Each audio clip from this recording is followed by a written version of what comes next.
Assalamu alaikum, class 9th. How are you all? Students, today we are going to start our unit number 5, which is about daffodils. And daffodils means जी ये फूलों के नाम होते हैं। फूल को हम कहते हैं डैफोडिल, इनको उर्दू में कहते हैं नरगिस के फूल। ठीक है। और ये पोएम लिखी है एक पोएम है। इस यूनिट में हमें एक पोएम जो है दी गई है अपने पढ़ने के लिए, जिसका हमने ट्रांसलेशन करनी है। हमने उसके स्टैंजास करने हैं। स्टैंजा मैंने जो उसके तमाम अशार हैं उनको पढ़ के किस तरह समझना है। फिर हमने पोइट की जो है नॉलेज के बारे में समझना है कि वो किस किस्म की पोएम्स वगैरह लिखता रहा है। यहाँ पे शायर का नाम है विलियम वर्ड्सवर्थ। डैफोडिल्स नरगिस के फूल या नरगिस का फूल के बारे में पोएम लिखी है। शायर का नाम है विलियम वर्ड्सवर्थ और उनकी लाइफ स्पैन दिया गया है 1770 to 1815। Do you know what is the meaning of this dates?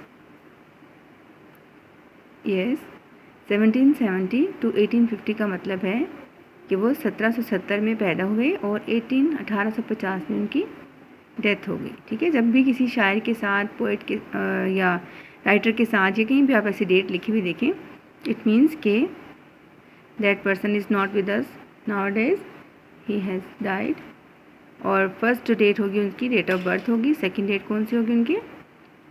Date of death हो जाएगी। ठीक हो गया। अच्छा, अब हम देखते हैं, आप मुझे बता सकते हैं, ये मैं आपको पिक्चर दिखा दी डैफोडिल्स की। जी, हमारी बुक में ये ब्लैक एंड वाइट ही है। वैसे अगर असल में इन फूलों को देखें तो ये होते हैं येलो एंड वाइट मिक्स का, गोल्डन सा कलर जिसे हम कहते हैं ना। येलो कलर के भी होते हैं, वाइट और मिक्सचर भी इनके अंदर होता है, मतलब मिक्सिंग कलर की हो रही होती है। मतलब बाहर वाली जिनकी पेटल्स है वाइट है, तो अंदर वाला जो फ्लोरेट सा बना हुआ है वो होगा येलो कलर का। और ये बहुत ही खूबसूरत सा नज़ारा पेश करते हैं। अच्छा जी, ये पिक्चर हमने कह दी, आपको बता दी डैफोडिल्स की पिक्चर है ये। अगर आपने पहले नहीं देखे तो यहाँ पर देख लीजिए, डैफोडिल के फूल ऐसे होते हैं। और अगर देखे हैं तो आप क्या बता सकते हैं कि कहाँ पर उगते हैं ये वाले फूल? ठीक है, कहाँ पर उगते हैं फूल? डैफोडिल्स के बारे में कभी आप सुना है? नरगिस के फूलों में अक्सर उर्दू की आपकी इसमें आते हैं नरगिस के फूलों का जिक्र, आई थिंक सो, कि नरगिस के फूल जो होते हैं वो कहाँ पर उगते हैं? जी हाँ, पानियों के अंदर, दरिया के किनारे पे या किसी नदी के किनारे पे। और ये बहुत ज़्यादा मिक़दार में ऐसे खिले होते हैं जैसे कि सितारों के झुरमुट होते हैं। तो इन्हीं से इम्प्रेस होके पोइट विलियम वर्ड्सवर्थ ने पोएम लिखी है डैफोडिल्स के बारे में, कि उसको इनका नज़ारा कैसा लगा। अभी आप देखिए यहाँ पे कितने ज़्यादा, एक फूल तो प्रोमिनेंट है, बाकी सारे कितने पीछे लग रहे हैं। हज़ारों लाखों के हिसाब से फूल नज़र आ रहे हैं ना। नीचे नीचे इनके ग्रीन पत्ते होते हैं, ऊपर फूल जो सारे पूरे एरिया को कवर कर लेते हैं। तो इसी के खूबसूरत नज़ारे को देखते हुए विलियम वर्ड्सवर्थ ने एक पोएम लिखी जिसका नाम दिया डैफोडिल्स। और डैफोडिल्स के बारे में उसको कैसी फीलिंग आ रही है वो हम इस पोएम के अंदर पढ़ते हैं। इसके हम देखते हैं ट्रांसलेशन और साथ साथ रीडिंग भी करते हैं। Yes, I wandered lonely as a cloud that floats on high o'er vales and hills, when all at once I saw a crowd, a host of golden daffodils beside the lake beneath the trees, fluttering and dancing in the breeze। जहाँ पर आपने देखा कैसे उसने poem के अंदर अपनी जो पोइट्री की है, कैसे यहाँ पर राइमिंग वर्ड्स भी आ रहे हैं और बार बार उनकी रिपीटेशन से पता चलता है ये पोएम लिखी गई है। बस ये सिंपल हमारी टेक्स्ट नहीं है, बल्कि पोइट ने अशार की फॉर्म में अपनी फीलिंग्स को बयान किया है।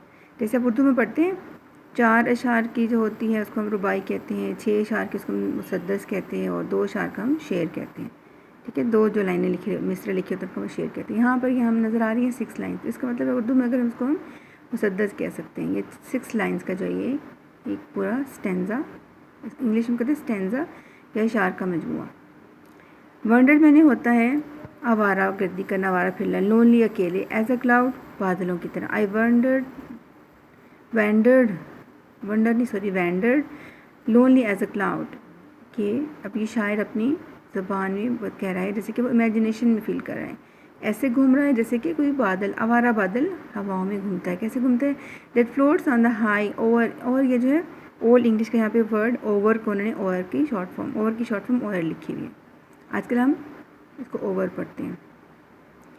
That floats on high o'er vales and hills, जो फ्लोट करता है जैसे कि तैर रहा होता है। कहाँ पर? वादियों के ऊपर और पहाड़ों के ऊपर। मतलब मैं अपने आप को ऐसे फील कर रहा हूँ जैसे कि मैं एक आवारा बादल हूँ जो कि वादियों और पहाड़ों के ऊपर तैरता फिर रहा है। When all at once I saw a crowd। जब अचानक से मैंने देखा एक झमघट्टा, बहुत बड़ा हुजूम। A host of golden daffodils। एक डैफोडिल्स का मेज़बान नज़ारा, जैसे कि उसके बहुत सारे फूलों का झुरमुट नज़र आया। उसने झमघट्टा देखा, क्राउड देखा, किसका देखा? A host of golden daffodils. Golden या येलो कलर के उसने, मतलब सुनहरे किस्म के उसने देखे डैफोडिल्स। डैफोडिल्स नरगिस के फूल। जी। Beside the lake beneath the trees. Lake के साथ और दरख्तों के नीचे। उसके ऊपर जो बड़े दरख्त थे उनके नीचे थे और लेक के साथ साथ थे। बिसाइड मेरे साथ साथ थे और बीनीथ नीचे थे।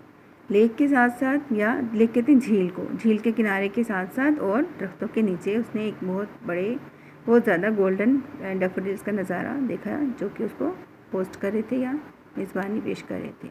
Fluttering and dancing in the breeze.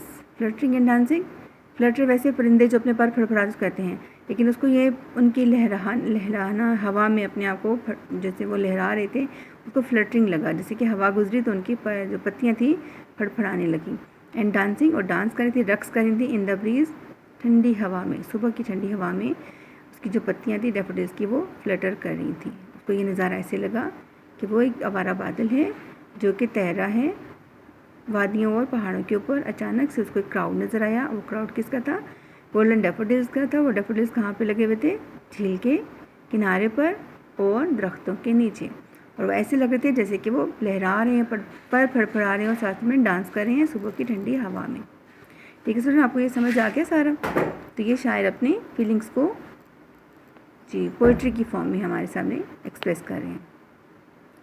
जब आप लोगों ने क्या करना है, इन तमाम स्पेलिंग्स को जो मैंने आपको सारे यहाँ पे इसकी डैफोडिल्स के बारे में बताया, इन सब के बारे में आपने वीडियो बार बार सुननी है और स्पेलिंग्स जो यहाँ पे डिफ़िकल्ट आपको नजर आए ये समझ के पढ़ने हैं। और इस स्टेंजा की आपने क्या करनी है, आसान आवाज़, मतलब वर्ड्स में एक छोटी सी समरी टाइप लिखनी है। ठीक है, जैसे कि आपको ये पूरा मैंने बोल के सुनाया, I wandered lonely as a cloud, कि मैं घूम रहा था बादल की तरह, आवारा बादल की तरह।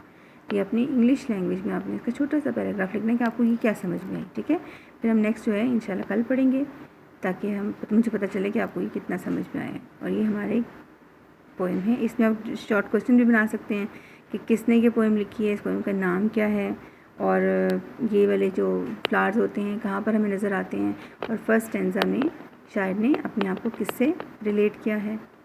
ठीक है, और उसको क्या नज़र आया, कहाँ पर नज़र आया, किसके साथ नज़र आया, और वो क्या कर रहे थे।